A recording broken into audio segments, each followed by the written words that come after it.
और धन्ना जाट खूब सेवा करे महाराज। और धन्ना जाट को गुरुजी ने जो नियम बताए कि इनको पहले स्नान करवाना, इनकी पूजा करनी, फिर इनको भोग लगाना, तब भोग लगाना, प्रसाद पाना, पहले इन्होंने भोग लाना, भोग लगा करके उसके उपरांत ही प्रसाद पाना आपने, ठीक है। और धन्ना जाट महाराज खूब ठाकुर जी की सेवा करे, स्नान करवा दिया, पूजन कर दिया, भोग लगाने की बारी आ तो आगे ठाकुर जी को उन्होंने सोचा जैसे हम खाते हैं ना ऐसे खाते होंगे ठाकुर जी। आगे थाल रख दिया महाराज, मक्की की रोटी रखी हुई, कहां ठाकुर जी खाएं। 1 घंटा बीत गया, 2 घंटे बीत गए, 1 दिन बीत गया, अरे यहां तक के 6 दिन बीत गए। कहा गुरु जी ने कहा पहले ठाकुर जी को भोग लगाएंगे तब लगाऊंगा, प्राण चले जाए चाहे नहीं पाऊंगा, बाल हट, प्राण चले जाए नहीं पाऊंगा मैं। और एक दिन फिर ठाकुर जी उस पत्थर में से प्रकट हो गए महाराज। जब प्रकट हुए सामने और ठाकुर जी लगे पाने, जब प्रसाद खाने लगे ना तो धन्ना जाट ने क्या कहा, 6 दिन हो गए मन्नू भी खाते हो, सारियां खा जानी है दही और मन्नू भी रहने दे 2-4 रोटी, मैंने भी कुछ नहीं खाया। क्या यार उसकी वाणी के ऊपर ठाकुर जी प्रसन्न हो गए। ठाकुर जी ने 1 रोटी दे लो, खाओ आप भी। और ठाकुर जी खूब प्रेम से पाए और धन्ना जाट भी खूब प्रेम से पाए महाराज, खूब सेवा करे महाराज। प्रसंग आता है महाराज जब धन्ना जाट गाय चराने चले जाए ना खेतों में, जंगल में गाय चराने के लिए जाए धन्ना जाट, तो ठाकुर जी उदास हो जाए। ठाकुर जी ने कहा था न्या मन्नू भी ले चलिया कर नाड़, गाय मैं भी चराया करूंगा तेरे साथ। बोलो सच में? बोलो हाँ। तो धन्ना जाट क्या करे, ठाकुर जी को उठाए अपने यहाँ डाले, कुर्ते के हैं जेब में ले जाए साथ। और धन्ना जाट दोपहर के समय जब भोग लगाए ना तो एक बेरी का पेड़ था, पेड़ के नीचे ऐसे आसन रख दे, ऊपर ठाकुर जी को बिठा दे और ठाकुर जी बैठ जाए और छलियां दी रोटी, सरों का साग, छन्ना लिया दिया भर के, इसका लस्सी का ला ठाकुर जी खाओ। ठाकुर जी खूब खाएं और गाय भी खूब चराए। धन्ने जाट दिए कणकानो पानी देते थे कौन? ठाकुर जी। धन्ने जाट की गाय को चराते थे कौन? ठाकुर जी। साधु संतों की भी खूब सेवा करे। श्री रामानंद जी आचार्य जी, श्री रामानंद जी वो उनकी गुरु बने धन्ना जाट के महाराज। और कहा भी था धन्ना जाट से कि सुनो आप जाकर के साधु संतों की खूब सेवा करो, खूब उनको भोजन करवाओ खूब। और गुरु की आज्ञा लेकर के धन्ना जाट घर में आया है ना जब, तो ठाकुर जी की भी खूब सेवा करे और जो साधु संत महात्मा उनको भी खूब प्रसाद खवाए। और जहाँ साधु संत महात्मा को ज्यादा सेवा करे तो वहां बिना बुलाए भी महात्मा है। अब महाराज धन्ना जाट के जो पिताजी वो भी किसान, धीरे धीरे आटा खत्म, कणक खत्म, लोगों ने अपने अपने खेतों में क्या करी, कणक की बिजाई कर ली। धन्ना जाट तो सुबह शाम जब देखो साधु संतों की सेवा में लगा हुआ। धन्ना जाट के पिता ने कहा, रो धन्या, हाँ पिताजी, और लोगों ने कणक बीज ली और देख तेरे अभी तक खेत नहीं हुए सुधरे, कणक की बिजाई करके आओ चल। धन्ना जाट ने क्या किया, जो कणक का बीज था उसको बैलगाड़ी के ऊपर रख दिया, लेके चल पड़े। जाते जाते रास्ते में साधु संत महात्मा को 40-50 महात्मा आ रहे थे। महात्मा जब आए तो धन्ना जाट से पूछ रहे, भाई धन्ना जाट के घर कहाँ है? धन्ना जाट नीचे उतर के प्रणाम किया, बताइए महाराज क्या सेवा है? मेरा नाम ही धन्ना जाट है। धन्ना भक्त, अच्छा बोलो हम साधु महात्मा है तो प्रसाद भोजन। अब धन्ना जाट ने मन में सोचा कि घर में तो है कुछ नहीं, पिताजी ने मुझे क्या कहा कि कणक की बिजाई करके आओ। बोलो बाबा जी आप यहाँ पानी स्नान कर लो, थोड़ी देर में अभी प्रसाद तैयार कर देता हूँ। धन्ना जाट ने क्या किया, जो कणक के बीज थे ना बिजाई के लिए ले जा रहा, वो जाकर के बाजार में बेच आया और वहां से क्या खरीद रहा है, सब्जी आलू गोभी जो भी नहीं, चावल आटा सब खरीद रहा है और वही खेतों में ही प्रसाद तैयार कर दिया बना करके। महात्मा जी आए, उनको भोग लगा दिया। अब धन्य जट ने मन च सोचा कि पिताजी ने पूछना भी कणक दी बजाई की है, तो कणक दी बजाई तो हो ही नहीं। वो कणक तो भी मैंने बेच दी, उनसे आटा चावल दाल सब्जी लेकर के साधुओं को भोजन करवा दिया। पर मैं क्या करना, सूखी सुहागी फेंक देनी, जाके कह देना कि पिताजी मैं बिजाई कर आया। सूखा ही सुहागा लवाईता ना उन्होंने, सूखा ही सुहागा ना भी बानी है सारा बीता भी लोग भी कणक वाह करना। कणक की बिजाई कहाँ की, बस ऐसे ही। और आकर के पिता से कह दिया, हाँ पिताजी मैंने कणक की बिजाई कर दी। और 2-4 दिन के बाद 10, 15, 20 दिन के बाद कणक सच में निकल आई खेतों में से, अंकुरित हो गई। लोग आए क्या कहने, धनिया कणक तेरी बहुत बढ़िया जमी है यार, केड़ा भी बाया है वो थोड़ा ना पानी मंगी कर पानी वो पानी दे दे थोड़ा। धन्य जट ने मन जो सोचे मजाक क्या करे करते मेरे नाल, मनो पता भी मैं भाई हो तो कणक किथे जमनी। नहीं धनिया यार तू ना इदा कर, कणक को ना पानी मांग रही, पानी दे दे उसको बस। जेड़ा भी आवे बोलो धन्या तेरी कणक इतनी सोहनी जमी हो, इतनी सोहनी जमी है, वाह वाह लहरा बहरा हो करती, पर पानी है मंगी, पानी दे दे। धन्या बार बार सोचे कि कणक बाई हो ता जमनी, मैं तो बाई होनी मेरे ना मजाक है करते, पर बार बार बोलन पिंडे वाले। तो धन्या जाट ने मन में सोच रहा मैं देख ही आता हूँ। जब गया तो क्या देखा महाराज, कणक बहरा सच में इतनी बड़ी बड़ी लहरा। बोलो बाई तो मैं किथे साधु संतां दे मुंहे विच जम्मी किथे, ये परमात्मा का चमत्कार हैगा कि नहीं मारा। धन्ना जाट के खेतों को पानी किसने दिया, ठाकुर जी ने। उन्होंने अपने जीवन को अर्पण कर दिया भगवान के प्रति। ऐसे हम और आप भी यदि भगवान के प्रति अपने जीवन को अर्पण कर देते तो फिर देखो हमारे और आपके परिवार का सब काम। एक भजन गाते ना कि मेरा आपकी कृपा से सब काम हो रहा है, करते हो तुम कन्हैया नाम मेरा हो रहा है। ये करने करवाने वाले कौन है, केवल भगवान है। ये कथा कीर्तन हमें क्या शिक्षा देती है, ये करने करवाने वाले भगवान है। कईयों को कथा सुनकर के जीवन में परिवर्तन आ जाता है, और कईयों को कीर्तन जब आप करते हो ना माता जी शाम के समय, क्या गजब का कीर्तन, आनंद आता है। बहुत अच्छे अच्छे भजन गाते हो आप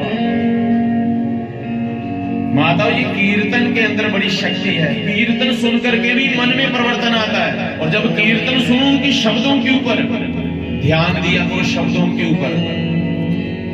खाली ये मतलब हमने नाचा बात मनोरंजन नहीं, मनोरंजन की दृष्टि से नहीं, ना कथा सुनो ना कीर्तन। ये बोले मनोरंजन, मनोरंजन नहीं है भागवत की कथा, कीर्तन कोई मनोरंजन नहीं है।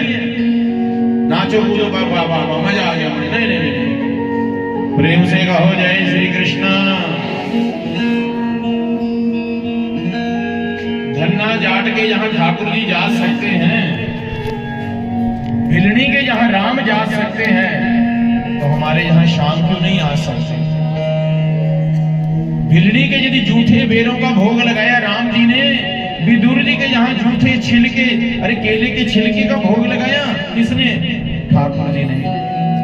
हमारे क्यों नहीं लगा रहे, लगाते हैं, आते हैं।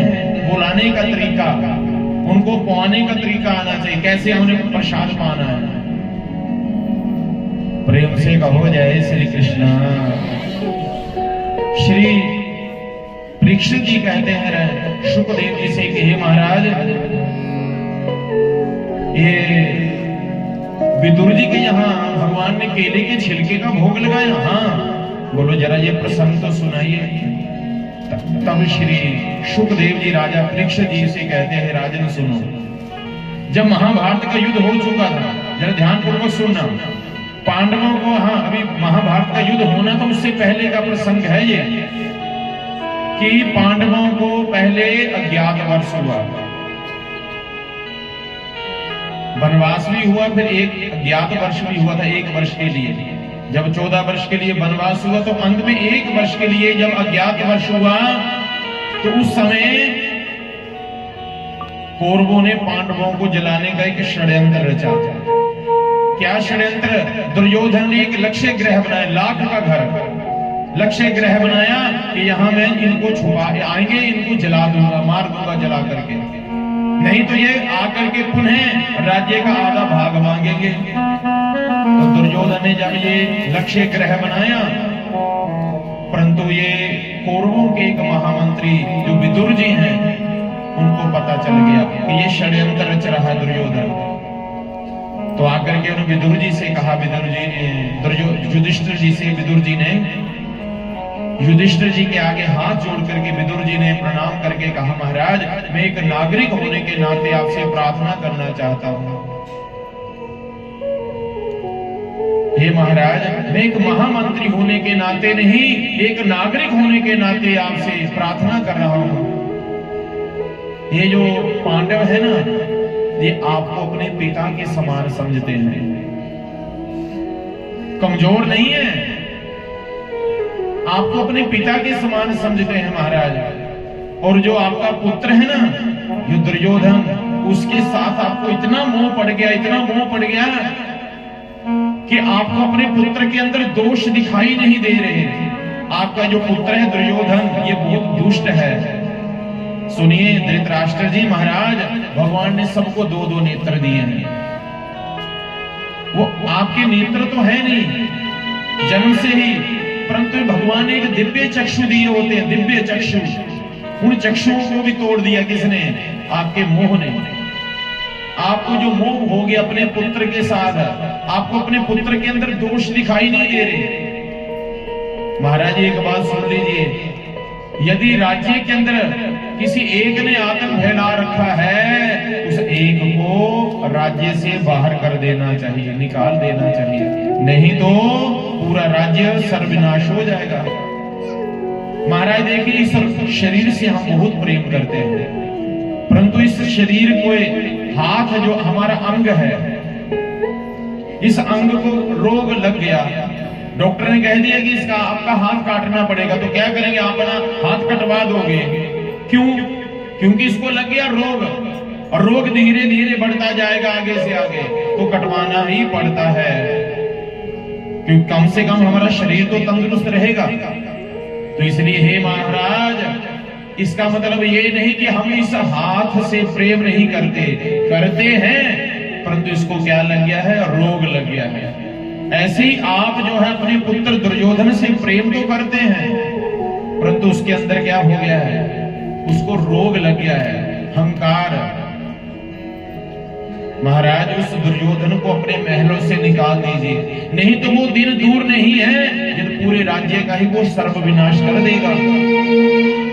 जब ये बात सुनी तो दुर्योधन दरवाजे के पीछे खड़े होकर के ये बात सुन रहा था। तुरंत दरवाजा खोल करके आ गए, दासी के पुत्र, मेरी कृपा से तुझे महामंत्री पद मिला और मेरे पिताजी को मेरे प्रति भड़का रहे, उल्टी सीधी बातें कह रहे। अरे तू क्या निकालेगा, मैं तुझे निकाल देता हूं, भाग यहां से मेरे राज्य से। विदुर जी ने उसी समय त्याग पत्र लिखा, दुर्योधन को दे दिया। बोलो ऐसे राज्य में हमने नहीं रहना जिस राज्य में पक्षपात होता हो।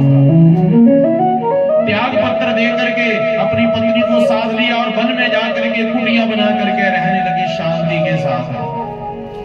किसके साथ रहने लगे? शांति के साथ। और आजकल चाहिए भी क्या सबको? शांति चाहिए। कुटिया बना करके विदुर जी महलों में रह रहे, तब शांति नहीं थी। रावण के पास सब कुछ था, धन था, वैभव, शक्ति, सब कुछ रावण के पास, परंतु रावण के पास क्या नहीं थी? शांति नहीं थी।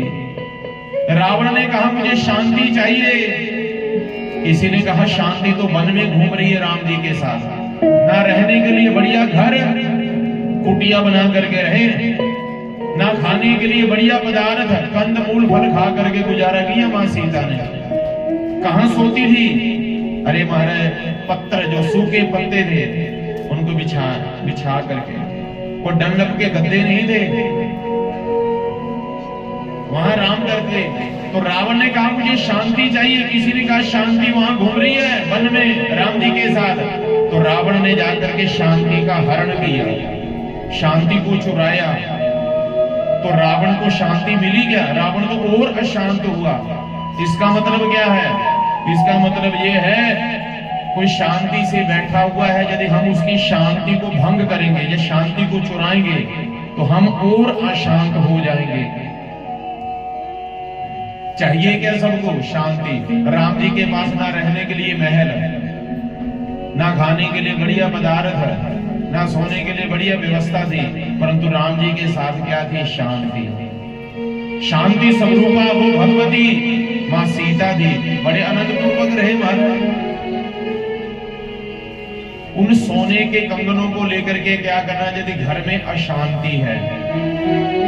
उन सोने के महलों में क्या करना? बड़े बड़े महलों को बना करके क्या करना यदि मन में क्या है? अशांति। एक पैदल चला हुआ है, एक साइकिल के ऊपर चल रहा। पैदल वाला क्या सोच रहा होगा? ये साइकिल वाला सुखी है। एक साइकिल के ऊपर चला हुआ है और एक दूसरा मोटरसाइकिल के ऊपर जा रहा है। साइकिल वाला क्या सोच रहा होगा? ये मोटरसाइकिल वाला सुखी होगा। और एक मोटरसाइकिल के ऊपर जा रहा है और दूसरा गाड़ी में जा रहा है। मोटरसाइकिल वाला क्या सोच रहा होगा? गाड़ी वाला सुखी है। ना गाड़ी वाला सुखी है, ना मोटरसाइकिल वाला सुखी है, ना पैदल वाला सुखी। गाड़ी वाला क्यों नहीं सुखी? गाड़ी वाला सोच रहा है ना, मर्सिडीज गाड़ी है ना जो, ये वाला सुखी होगा। तभी तो इतने 25-50 लाख की गाड़ी ली, 1 करोड़ की गाड़ी ली। और जिसके पास 1 करोड़ की गाड़ी है ना, वो सोच रहा है जिसका वो ऊपर जो जहाज में उड़ रहा वो सुखी होगा। जो जहाज में उड़ रहा है ना, उसकी नजर पड़ गई कहां? नीचे किसान के खेतों में। ऊपर से जहाज उड़ रहा है, जहाज उड़ रहा है और नीचे किसान खेतों में काम कर रहा है और काम करते करते थक गया। वो खेत की बीड़ बनना जरा होता ना बनने पर, वो बनने पर भी बाहर रखे और मेरा सुते आ। वो जाजियाला क्या बोलेगा? ये सुखी है। कौन सा सुखी? जो खेत की बीड़ के ऊपर सोया हुआ है। और सच में है वही सुखी महाराज। अरे जिसको डर लग के गद्दे के ऊपर सो करके नींद नहीं आ रही, 50 करोड़ 2 करोड़ का महल बना करके नींद नहीं आ रही, जो नींद एक झुंगी में बैठ करके जो किसान जो है मजे से सो रहा है। जैसे कि एक भाग रहा है। कई बार मैंने उदाहरण दिया कि एक खड़ा है आदमी और दूसरा बैठा है। मजे में कौन है? जो बैठा हुआ वो मजे में, खड़ा आदमी मजे में नहीं होता। और एक बैठा हुआ और एक लेटा हुआ है। मजे में आदमी कौन है? लेटने वाला ना। एक लेटा हुआ है और एक सोया हुआ है, सो रहा है, एकदम नींद आए, खराटे मारा है। तो मजे में कौन है? जो सोया हुआ है। नींद आ जाए बढ़िया, आहा। और सबसे बढ़िया नींद कहाँ आती है अम्मा? केड़ा बोले कथा सुनने मिले।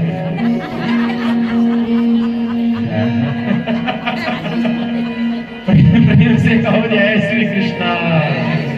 सच्ची बोलो तो महाराज, भगवान की कथा में नींद आए तो कोई बात नहीं। नींद आती भी कब है? जब आदमी टेंशन से फ्री होता है। जब आदमी को टेंशन होती तो नींद नहीं आती। और भगवान की कथा में तो हम तो बिल्कुल टेंशन फ्री। हम कथा सुनाते सुनाते सो भी जाते कई बार। आपको नहीं पता लगता है क्या? नहीं लगता। हम तो भगवान की गोद में बैठे हैं, भगवान आपको कथा सुना रहे हैं। ठाकुर जी बैठे हैं आगे, ठाकुर जी कथा सुनाओ। आप तो बैठे मजे से। दुनिया कहती है महाराज 4 घंटे कैसे बोलते रहते हो और 4 घंटे कैसे बैठते हो? मैंने बैठा हूं तो मैं तो सोया हुआ हूं। दुनिया सोचती कथा नहीं, हम तो सोए हैं। ठाकुर जी बैठे, हम तो केवल मुरली हैं, बजाने वाले ठाकुर जी हैं। प्राण, ये प्राण छोड़ रहे हैं ठाकुर जी, तब मुरली बज रही है। प्राण भी रोक ले तो मुरली बजेगी क्या? नहीं बजेगी। प्रेम से कहो जय श्री कृष्णा। जय श्री कृष्णा। विदुर जी महाराज वन में गए, जाकर के कुटिया बना करके आनंद पूर्वक रहने लगे। परंतु एक दिन की बात, श्री विदुर जी महाराज जैसे ही पहुंचे हैं हस्तिनापुर, एक दिन तो वहां क्या देखा, हस्तिनापुर को सजाया जा रहा था जैसे कि एक दुल्हन को सजाते हैं, ऐसे सजाया जा रहा था। चौक सजाए जा रहे थे, तोरण लगाए जा रहे थे, पुष्प वाटिकाएं सजाई जा रही थी। तो विदुर जी ने पूछा किसी नागरिक से, भैया ये तोरण क्यों लगाए जा रहे हैं, ये चौक क्यों सजाए जा रहे हैं? तो नगर के वासियों ने कहा, विदुर जी कल द्वारकाधीश भगवान की रथ यात्रा आ रही है। अरे द्वारकाधीश आ रहे? हाँ। विदुर जी तो प्रेम में पागल हो गए, अरे मेरे भगवान आ रहे हैं, कल द्वारकाधीश आ रहे? हाँ भाई हाँ। तुरंत भाग करके ले जाकर के विदुरानी से कहा, सुनती हो? अरे भाग्यवान सुनती हो? हाँ क्या हुआ? होना क्या, कल भगवान आ रहे हैं हस्तिनापुर में। अच्छा हाँ, तो बोलो हम भी दर्शन करने के लिए जाएंगे, हम भी दर्शन करने के लिए जाएंगे, परंतु आपका महामंत्री पद तो है नहीं, दर्शन कैसे करेंगे? बोलो कोई बात नहीं, महामंत्री पद नहीं है तो क्या हुआ, जहां भीड़ इकट्ठी होगी उसी भीड़ में हम भी खड़े हो जाएंगे। अरे भगवान तो ऊंचे रथ के ऊपर होंगे, कदाचित दृष्टि हमारे ऊपर पड़ गई, हमारा जन्म लेना सफल हो जाएगा। रात भर नींद नहीं आई विदुरानी को, रात भर नींद नहीं आई विदुर जी को, करवट बदलते रहे, कब सुबह हो, कब सुबह हो कि हम भगवान के दर्शन करने जाएं। इतनी खुशी, ज्यादा खुशी हो तो भी नींद नहीं आती, और ज्यादा दुख हो तो भी नींद नहीं आती। और विदुर जी को इतनी खुशी, सुबह हुई ना महाराज, सुबह हुई, स्नान किया, पीतांबरी धारण कर ली, विदुरानी भी प्रेम में, हाँ चलो आज ठाकुर जी के दर्शन हो जाएंगे, हमारे भगवान आएंगे। और भगवान क्यों आ रहे हैं हस्तिनापुर में? शांति दूत बन करके। और दुर्योधन ने द्वारकाधीश के स्वागत के लिए भव्य सुंदर एक मंच बना रखा है। उस मंच के ऊपर सोने का सिंहासन, चांदी का सिंहासन, हीरे जवाहरात मोतियों से जड़ित सिंहासन महाराज, भव्य सुंदर व्यवस्था कर रखी थी। और जैसे द्वारकाधीश भगवान आए और हस्तिनापुर के जितने भी नगर के वासी थे भगवान के ऊपर पुष्पों की वर्षा करने लगे, जय जयकार करने लगे, द्वारकाधीश की जय, द्वारकाधीश की जय हो, जय हो। भगवान अपने ऊपर गिरते हुए पुष्पों को नहीं देख रहे, भगवान देख रहे इस भीड़ में मेरा भक्त कहां खड़ा है। दृष्टि घुमाते घुमाते जैसे दृष्टि पड़ी, जो सबसे पीछे मेरा भक्त खड़ा है, नेत्रों से नेत्र मिले। आहा, विदुर जी ने प्रणाम किया, और जैसे प्रणाम किया भगवान ने आशीर्वाद दिया। विदुर जी प्रेम में पागल हो गए, विदुरानी से कहने लगे अपनी पत्नी से, सुनती हो इस पापी शरीर के ऊपर भगवान की दृष्टि पड़ गई। विदुरानी कहा, सुनते हो स्वामी जी, इस पापिन के ऊपर भी भगवान की दृष्टि पड़ गई, मुझे पापिन के ऊपर भी भगवान की दृष्टि पड़ गई। जब भी आप कहीं जाओ ना मंदिर में, भगवान के नेत्रों के साथ नेत्र मिला करो, उनके चरणों से लेकर के मुखमंडल के दर्शन किया करो। मंदिर में जाकर के कभी आंखें बंद करके ना बैठा करो। अरे भगवान को देखो, माता जी के दर्शन करने जाते ना चिंतपूर्णी, आंखें बंद करके ना मत्था टेका करो, आंखें खोल करके मां को देखा करो। ठाकुर जी को आंखें खोल करके देखो। कब तक देखते रहना? जब तक वो ठाकुर जी का विग्रह हमारे सामने है, देखते जाओ देखते जाओ। और जब मन भर जाए, धक्का दे करके पुजारी बोला आगे आगे निकलो, तब सीढ़ियों में जाकर के बैठना, तब आंखें बंद करना अपने। और आंखें बंद करके किसको देखना? जो ठाकुर जी का विग्रह देखा बांके बिहारी लाल जी का, वो मेरे हृदय में है कि नहीं? जो माँ भगवती, माँ जगदम्बा की जो सूरत देखी, मूर्त देखी, वो है मेरे हृदय में कि नहीं? है नहीं, तो फिर लग जाओ लाइन में, फिर देखो आकर के मन लगा करके, हाँ ठीक है, अब ठीक है। क्या बांके बिहारी लाल वृंदावन में ही रहते हैं क्या? जो आपके लड्डू गोपाल जी है ना, उसमें भी बांके बिहारी लाल है। जो हमारे आपके घर में श्री ठाकुर जी बैठे, उनके अंदर भी वो बांके बिहारी लाल है। उनके अंदर भी वो दर्शन करो ना। अब हम सब क्या कहते हैं, बांके बिहारी लाल जी के दर्शन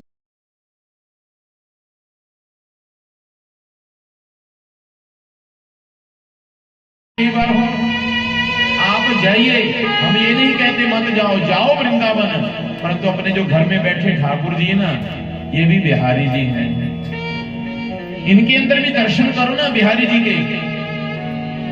आंखें बंद करो, है ठाकुर जी के दर्शन, मानसिक पूजा। मैंने कई बार ये प्रसंग सुनाया कथा में कि सेठ जी मानसिक पूजा करते थे, मानसिक पूजा करते करते ही उनको ठाकुर जी प्रत्यक्ष रूप में दर्शन देने के लिए आए। मानसिक पूजा, नवदा भक्ति, 9 प्रकार की भक्ति। पहली भक्ति का नाम है श्रवणम। प्रहलाद जी ने अपने पिताजी से कहा, और भगवान शंकर जी ने मां पार्वती जी को उपदेश दिया, मां सती को भी उपदेश दिया था। शिव पुराण की कथा कह रही है, शिव पुराण की कथा में प्रसंग आता है, भगवान शंकर जी मां सती से कहते हैं कि सुनो सती, परमात्मा की भक्ति, नवदा भक्ति, और पहली भक्ति का नाम है श्रवणम। श्रवण करो, कथा सुनो, ये भी भक्ति है, परंतु वो भक्ति बांझ है। बांझ क्यों कहा गया भक्ति को? यदि हमें ज्ञान नहीं है, यदि हमें वैराग्य उत्पन्न नहीं है। ज्ञान और वैराग्य क्या है? ये भक्ति के 2 पुत्र हैं। आप भक्ति तो करते हैं, परंतु हमें क्या नहीं, ज्ञान नहीं है, तो भक्ति हमारी क्या है? वो बांझ है, उसका कोई फल नहीं मिलेगा। यदि हमें ज्ञान नहीं है, कहां पाप है कहां पुण्य है, यदि हमें वैराग्य उत्पन्न नहीं होता, तो भक्ति क्या हमारी वो बांझ है, तो फायदा नहीं मारा। आप माला जाप कर रहे हैं, आप कथा सुन रहे हैं, तो क्या कर रहे हो? आप भक्ति कर रहे हैं। और कथा सुन करके हमें ज्ञान की उत्पत्ति ना हो, ना हमारे वैराग्य उत्पन्न हो, तो फिर भक्ति हमारी बांझ बनी हुई है। और जो आपने कथा सुन करके क्या हो गया? हमें ज्ञान की उत्पत्ति हो गई, हमें वैराग्य उत्पन्न हुआ, तो क्या हुआ फिर? ये मेरा हमें परमात्मा की कृपा हुई है, तभी वो भक्ति क्या हो रही है? फलित हो रही है हमारी, उसका फल मिल रहा है। प्रेम से कहो जय श्री कृष्ण। तो भागवत जी की कथा कह रही है माता, विदुर जी बहुत प्रसन्न हुए कि इस पापी शरीर के ऊपर भगवान की दृष्टि पड़ गई। भगवान के दर्शन किया करो, मंदिर में जाना, कहीं भी जाओ, आंखें खोल करके दर्शन करो, टकटकी लगा करके। बांके बिहारी लाल जी के तभी तो 2 मिनट के बाद पर्दा आ जाए, क्योंकि नेत्रों में समा करके न कोई ले जाए ठाकुर जी को, हैं? तभी तो 2 मिनट के बाद पर्दा आ जाए बिहारी जी के मंदिर। अब पर्दा क्यों करे ठाकुर जी हमारे? और आपको एक दृष्टि भी नेत्र पड़ गई ना, ठाकुर जी को ले आओ और बैठे हमारे पास। नित्य प्रतिदिन दर्शन करो बिहारी जी के, नित्य प्रतिदिन। और ये सोचो कि ठाकुर जी हमारे बिहारी जी हैं, ये बरसाने वाली साथ बैठी है, इनके अंदर ही दर्शन करो ना। समय लगे साल में 6 महीने के बाद, और कई लोग तो ऐसे हर महीने जाएं, हर महीने वृंदावन, हर महीने वृंदावन जाइए यदि समय है। अब हमारे पास समय नहीं है तो हम आपको क्यों रोके? हम तो ठाकुर जी बिहारी जी के दर्शन नित्य प्रति इनके अंदर ही करते हैं। राधा रानी बरसाने वाले के यही दर्शन कर, बरसाने वाली कर दो कृपा तो बुला लो। हम तो कई बार कहते हैं भाई जब चिट्ठी बोलो आपने यही सोच रखा तो मैं यही दर्शन दे देती हूँ आपको आगे। प्रेम से कहो जय श्री कृष्ण।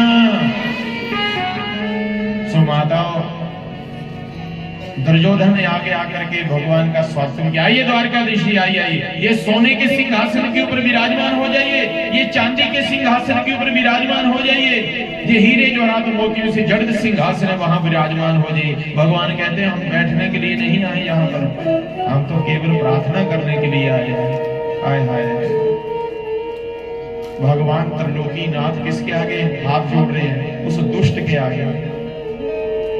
भगवान कह रहे हैं सुनो दुर्योधन, हम यहाँ बैठने के लिए नहीं आए हैं, हम तो केवल प्रार्थना करने के लिए आए हैं।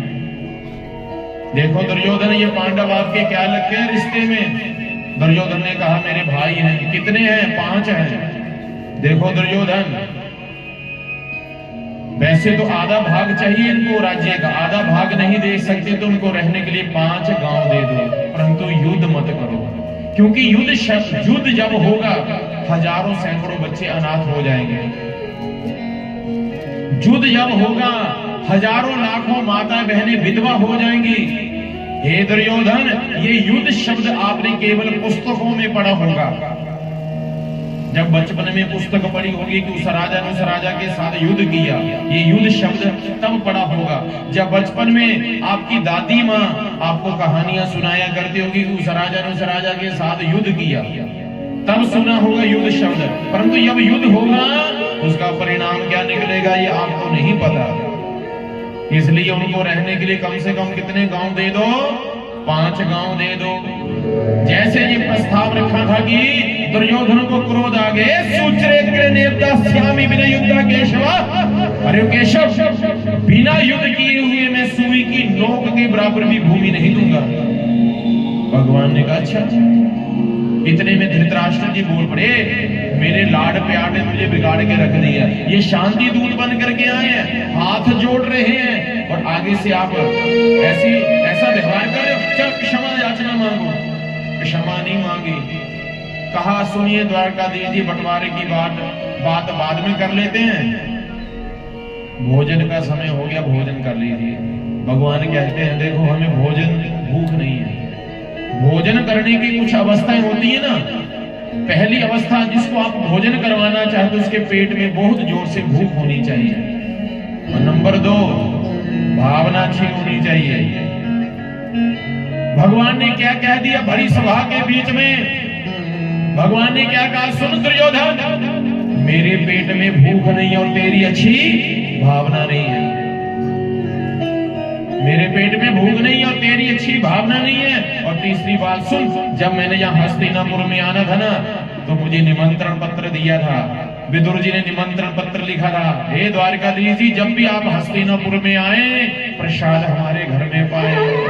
जैसे नाम सुना विदुर जी ने अपना, आय हाय, विदुर जी तो प्रेम में पागल हो गए, कहने लगे सुन विदुरानी, भगवान ने मेरा नाम लिया कि प्रसाद कहां पाएंगे? विदुर जी के यहां पाएंगे।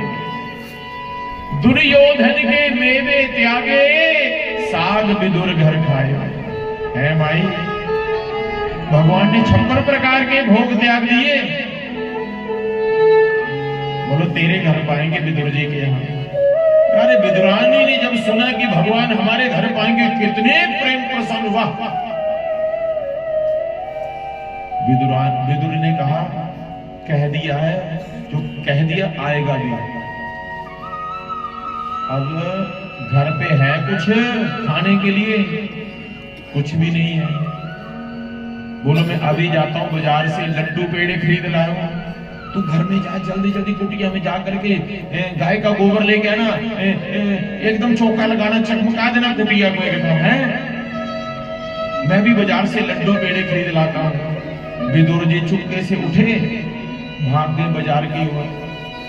विदुरानी भी उस भीड़ से चुपके से निकल गई और जाकर के गाय का गोबर ला रही, चौका लगाया महाराज, अपनी कुटिया को सजा रहे थे महाराज। कुटिया को सजाया, स्नाना घर में गई, स्नान करने लगे। इतने में पहुंचना गए वो टेढ़ी टांग वाले हमारे ठाकुर जी आकर के दरवाजा खटखटा दिए। चाची, अरे ओ काकी दरवाजा खोलो ना। लगता मेरे प्रभु आ गए, मेरे नारायण आ गए। तुरंत महाराज भीगे वस्त्र पहने हुए जब अपनी कुटिया का दरवाजा खोल करके देखा तो सामने श्री द्वारकाधीश भगवान खड़े थे। बोलिए द्वारकाधीश भगवान की। जब सामने भगवान को देखा, भगवान कहने लगे चाची भीतर नहीं ले जाओगे क्या? यहीं रखोगी कुटिया के बाहर खड़े? विदुरानी संकोच करने लगे, मैं कहां बिठाऊंगी अपने भगवान को? ना मेरे पास वो सोने का सिंहासन, ना कोई चांदी का सिंहासन, मैं कहां बिठाऊं? वहां तो दुर्योधन ने बैठने के लिए सुंदर भव्य मंच बना रखा था, सोने का सिंहासन, चांदी का सिंहासन, वहां भगवान नहीं बैठे और मैं कहां बिठाऊंगी? चाची भीतर नहीं ले जाओगी कुटिया के अंदर? हाँ हाँ प्रभु आइए आइए। मन में सोचने लगी कहां? हाँ वो कुशा के आसन के ऊपर बिठाऊंगी। इस आसन के ऊपर बैठ करके मैं भगवान का भजन किया करती थी। तुरंत गई जाकर के कुशा का आसन ले आई, कुशा का आसन लगा दिया। प्रभु यहाँ बैठिए, आप विराजिए। भगवान बैठे तुरंत, ये नहीं देखा कि कुशा का आसन है, नहीं बैठ गए, सीधा उल्टा नहीं, ये भी नहीं देखा। और बैठते क्या कहने लगे? चाची बहुत जोर से भूख लगी, कुछ खाया नहीं। आया वहां कह रहे थे मुझे भूख नहीं है। जहां 56 प्रकार का भोग था वहां क्या कहा? मुझे भूख नहीं है। और जहां आयु 1 मिनट नहीं हुआ क्या कहने लगे? बहुत जोर से भूख लगी, कुछ रोना खाने के लिए भूख लगी। अब विदुरानी सोच रही किसका भोग लगाऊं? अभी स्वामी जी भी नहीं आ रहे बाजार से, और ये आयु में 1 मिनट नहीं हुआ और वहां कह रहे थे भूख नहीं है, और आते ही मांगना शुरू कर दिया। अपनों से मांग लेते हैं जिसको हम अपना मानते हैं, और जहां अपना जिसको नहीं मानते वहां संकोच करते हैं मांगने से। करते हो कि नहीं? भगवान ने क्या किया? लाओ ना जो भी है, हैं? अब विदुरानी क्या करने लगी? तुरंत गई बगीचे से कदली दल लाई, केले के फल तोड़ करके। सोच रही अम्मा मेरे पास तो ना सोने की थाली ना चांदी की थाली, कहां भोग लगाऊं? पत्ता ही लाई तोड़ करके केले का, हैं? और पत्ते को पानी से साफ पवित्र किया और पत्ता उल्टा ही रख दिया, सीधा नहीं। और क्या कर रही सुनो? छिलके उतार करके केले के पत्ते के ऊपर रख रही, छिलके केले के, और फल फेंक रही है दूर। भगवान भी क्या कर रहे हैं अम्मा? छिलका उठा करके खाने लगे। हाँ, एक छिलका, दूसरा छिलका, तीसरा छिलका। चाची बहुत स्वाद है, और दो ना। आगे से विदुरानी क्या कहे? हाँ हाँ क्यों ना हो स्वादिष्ट प्रभु, मैं प्रतिदिन जाकर के केले के कदली दल को सींचती हूँ, कदली दल को पानी जो देती हूँ। खाइए खाइए और खाइए और खाइए। भगवान भोग लगाते जा रहे हैं। क्या विदुरानी को पता नहीं था? क्या भगवान को पता नहीं मैं किसका भोग लगा रहा हूँ? क्योंकि भगवान के नेत्र भगत के नेत्रों से मिले हुए हैं। भगवान देख रहे हैं भक्त को, और भक्त देख रहे हैं भगवान को।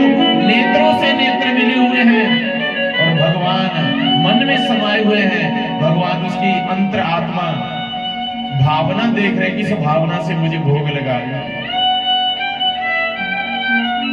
भगवान को जब भोग लगाना है बड़ी भावना से, बनाना है तो भी बड़ी भावना से। और सच्ची बात कहूं, मोटा वालों जो रसोई में भोजन बना रहे हैं ना भंडारी, बड़ी भावना से भोग बना रहे हैं। ठाकुर जी को भोग भी बड़ी भावना से लगा रहे हैं। भगवान पाते हैं महाराज, वो भावना से भोग लगाए थे। विदुरानी छिलके रख रही है पत्ते के ऊपर, भगवान भी छिलका उठा करके भोग लगा रहे हैं। और इतने में विदुर जी बाजार से लड्डू पेड़े बर्फी खूब खरीद के ला रहे हैं। और क्या देगा? ये बरामदे में तो पहले बैठे हुए टेढ़ी टांग करके भगवान, और ये विदुरानी क्या कर रही है? ये छिलके उतार करके पत्तल के ऊपर फल दूर फेंक रही है। तुरंत गए जाकर के भाग करके विदुरानी के ऐसे पकड़ा, हिलाया, ये विदुरानी क्या कर रही हो? तुरंत चरणों में गिर गए, भगवान के आगे प्रार्थना की, प्रभु क्षमा कर दे, हमें क्षमा कर दे। भगवान ने कहा कौन सा अपराध कर दिया आपने? कहा प्रभु ये विदुरानी लगता है प्रेम में पागल हो गई, ये छिलके उतार के रख रही है पत्ते के ऊपर, वो फल दूर फेंक रही है, और आप ये छिलके का भोग लगा रहे हो। आप ये छिलके का भोग लगा रहे हो प्रभु। भगवान ने कहा कहाँ छिलके खा रहा हूँ, मैं तो फल खा रहा हूँ। कहाँ प्रभु? देखा आधा छिलका मुख में, आधा छिलका हाथ में था। भगवान ने वो भी छिलका भोग लगा दिया। प्रभु मैं आपके लिए लड्डू लाया हूँ, मैं आपके लिए ये पेड़े लाया, इसका भोग लगाओ ना। तो भगवान ने एक लड्डू लिया, बड़ा भोग लगाया और रख दिया। कहा प्रभु क्या ये स्वादिष्ट नहीं है? क्या ये स्वादिष्ट नहीं है क्या? भगवान ने कहा नहीं स्वादिष्ट तो है, पर ना जो आनंद वो छिलके चबाने से आ रहा था वो आनंद ये लड्डू खाने से नहीं आ रहा। जो आनंद ये छिलके चबाने से आ रहा था ना, वो आनंद ये लड्डू पेड़े खाने से नहीं आ रहा। विदुर जी, मैं केवल अपने भक्त की भावना देखता हूं, भावना देखता हूं मैं कि भावना का भूखा हूं मैं, कि भाव एक सार है, जो भाव से मुझे पुकारे उसका इस भव सागर से बेड़ा पार है। कि निर्मल मन जन सो मोहि पावा, मोहि कपट छल छिद्र न भावा। भगवान कहते जिनका मन निर्मल है वो मुझे भा जाता है, और जिनके मन में कपट है वो चाहे जितना मर्जी 56 प्रकार का भोग लगाए। कि